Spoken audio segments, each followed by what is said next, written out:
At 7:37 a.m. today, a Qatar Airways Boeing 777 in the Formula One livery flew over the Qatar racetrack for the sprint race today. It circled over the city of Doha before heading over to the track. It's flying over right now. Let's watch it!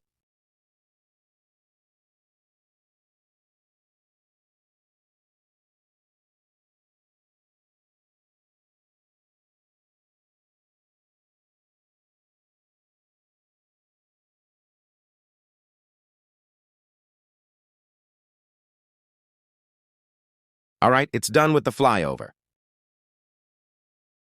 So yeah, I just wanted to show all of you this because I have never seen this before.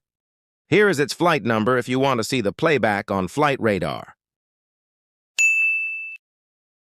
Hope all of you enjoyed this quick discovery. Have a great day.